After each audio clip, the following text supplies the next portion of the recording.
Olá pessoal, tudo bem? Sejam bem-vindos ao nosso Café Geopolítico e hoje nós vamos falar de arte, de histórias em quadrinhos, vamos falar de imperialismo, imperialismo de ontem, o imperialismo de hoje, a partir desta capa que vocês estão vendo aí na tela, essa capa fantástica da edição de março agora da revista Le Monde Diplomatique Brasil, uma revista que eu adoro, leio há anos a revista Le Monde Diplomatique, porque ela traz assim excelentes ensaios, artigos sobre questões geopolíticas. E esta capa, ela é maravilhosa. Assim, a Le Monde Diplomatique e a revista Piauí são duas revistas que trazem sempre capas maravilhosas, né? Aqui nós vamos então, né, analisar esta capa hoje. Nós não vamos falar da edição em si, vamos falar só da capa. Bom, se você conhece histórias em quadrinhos, você está vendo aí claramente as referências ao Asterix, né? A obra do René Goscinny e do Uderzo, né? O primeiro no texto, o segundo nos desenhos. Esta capa é a capa do Chris Vector, então feito para esta edição do Le Monde Diplomatique, tendo como referência as histórias em quadrinhos de Asterix ou Gaules. Vou falar só um pouquinho com vocês sobre Asterix ou Gaules. O Asterix é uma criação então desses dois artistas franceses ali nos anos 50 e as histórias do Asterix elas já estão dentro deste contexto do anti-imperialismo. Os gauleses são um povo que habitou a região da atual França, né, antiga Gália, mais ou menos ali você sobrepõe as duas regiões, é mais ou menos a mesma região. Ainda que os gauleses não sejam os franceses exatamente atual, porque você teve a invasão dos francos, da onde os franceses descendem, mas que ali então dominou essa região dos celtas, gauleses, e como todo povo, né, os franceses também são resultado dessas misturas de diversas etnias, né, no caso os francos de origem germânica com os gauleses de origem celta. Mas, né, como releitura da história, né, os quadrinhos podem fazer isso, os gauleses são vistos então como os franceses antigos lutando contra o imperialismo romano, assim como na época os quadrinhos serviram, essa questão anti-imperialista serve sempre como uma questão ali nos anos 50, 60, 70 e daí por diante, né, da resistência dos franceses contra, por exemplo, é, o Império Americano, culturalmente, uma referência à resistência dos franceses também contra as invasões alemães, né, na Primeira e na Segunda Guerra Mundial e também na Guerra Franco-Prussiana, mas também ali na questão da invasão cultural norte-americana, tanto é que uma das edições ali do começo, acho que do final dos anos 90, começo dos anos 2000, eu não me lembro mais a data exata, apesar de eu ter aqui praticamente quase toda a coleção do Asterix, mas houve uma edição de Asterix que fazia referência, por exemplo, à invasão cultural japonesa, a questão da invasão dos mangás, que estava sobrepujando os quadrinhos de modelo francês, assim como aconteceu no Brasil. Então o Asterix sempre teve essa coisa anti-imperialista, e é o que a gente pode ver nessa capa. Então vamos lá, né? Vamos analisar essa capa do ponto de vista da política hoje. Então aqui, ó, nós temos diversos líderes políticos da atualidade presentes aqui. A gente começa aqui o Lula como Asterix, né? A gente tem aqui, ó, o Lula como Asterix, junto com o cachorrinho, né? O Lula aqui como Asterix. Aqui então a gente tem ali o Gustavo Petro da Colômbia como o Obelix. Aqui como o druida, né, o Panoramix, a gente tem o Pepe Mujica. Lembrando que inclusive eu tenho um vídeo aqui no canal chamado Pepe Mujica, uma vida filosófica, onde eu comento sobre a vida do Pepe Mujica, um vídeo bem interessante. De Honduras aqui, ó, nós temos a Xiomara Castro, de Honduras, a Claudia Sheinbaum do México e o Adekunle Tinubu da Nigéria. Né? Adekunle Tinubu da Nigéria.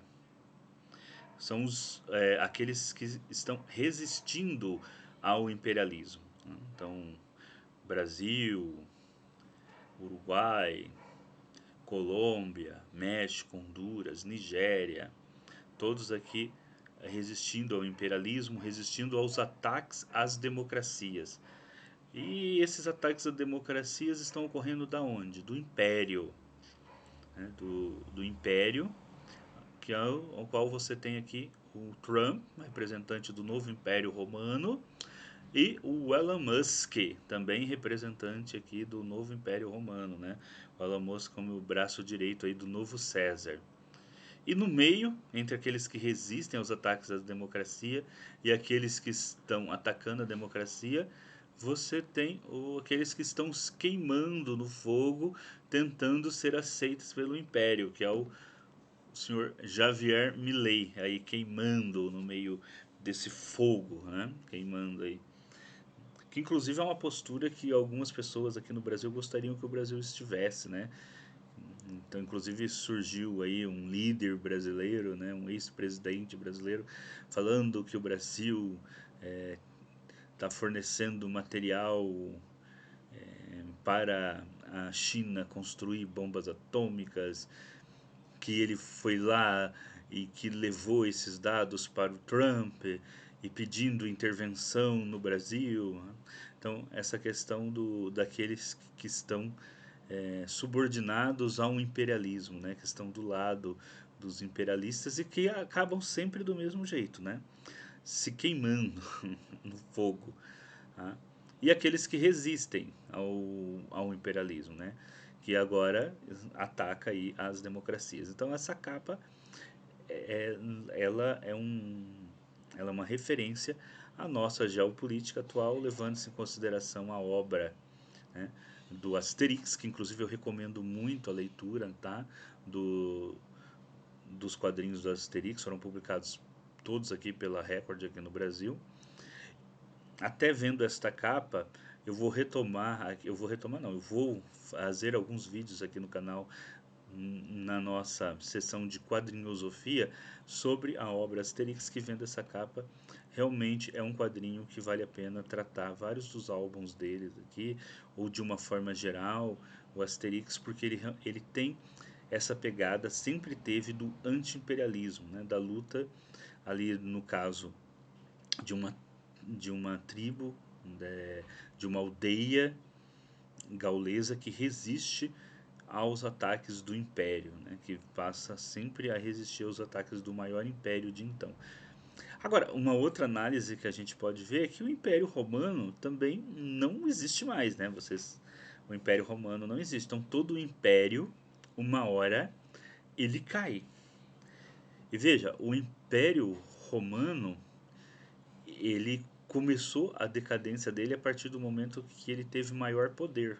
A partir do momento que ele cresceu muito, né, até ali o século I. Depois, a partir do século II e III, ele começou a decadência para poder cair definitivamente no século IV. Lógico que impérios não caem de uma hora para outra, né?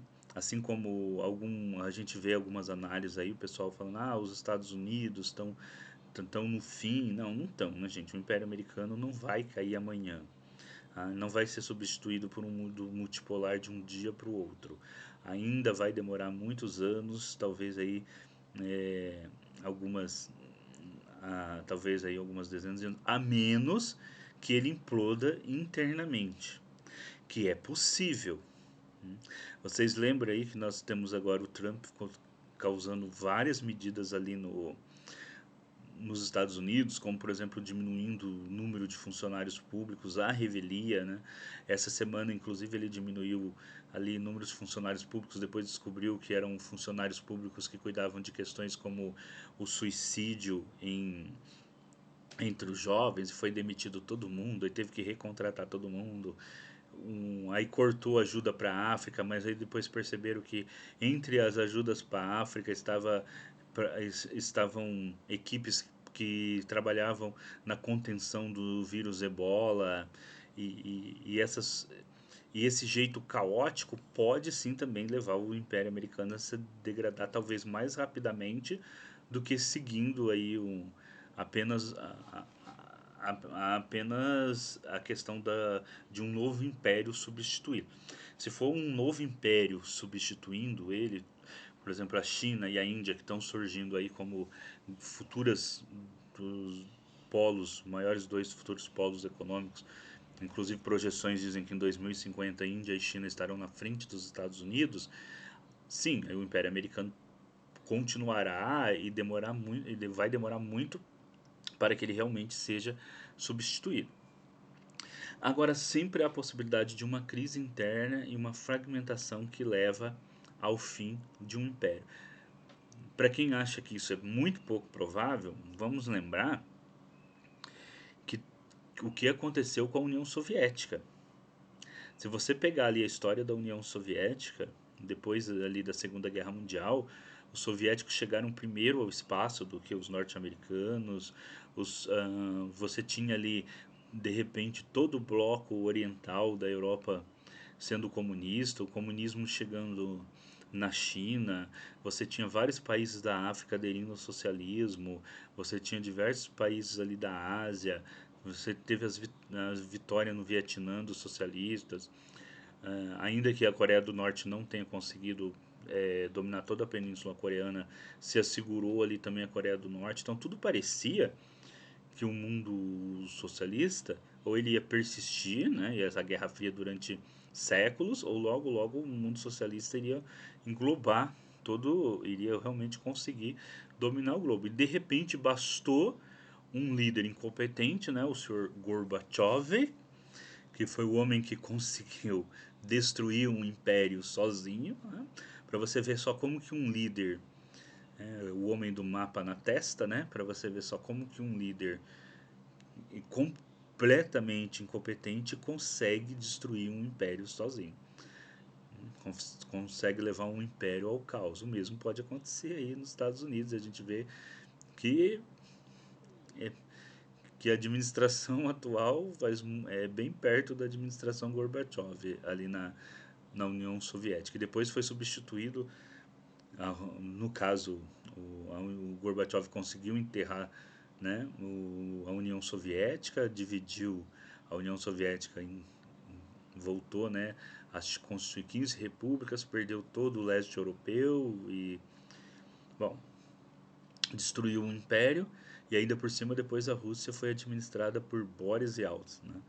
Então, para vocês verem que um império pode sim ser destruído de dentro para fora. Inclusive, eu acho que o maior risco para impérios como o Império Norte-Americano, desse mundo moderno, de muita ciência, tecnologia e desses impérios terem armas nucleares, então que torna uma guerra algo quase impensável, porque a guerra seria a destruição dos dois países envolvidos.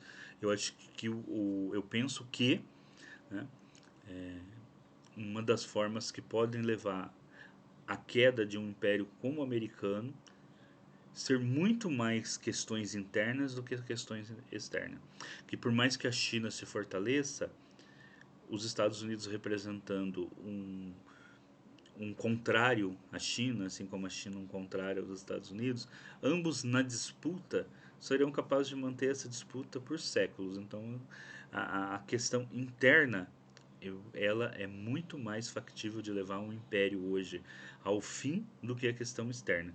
Não é à toa que sempre, né, impérios como a China, como a Rússia, né, o Ocidente também está sempre ali tentando de alguma forma fomentar rebeliões internas, fomentar que minorias se insurjam contra o governo do país, que é justamente para que através da desagregação interna se leve ao fim de uma grande potência.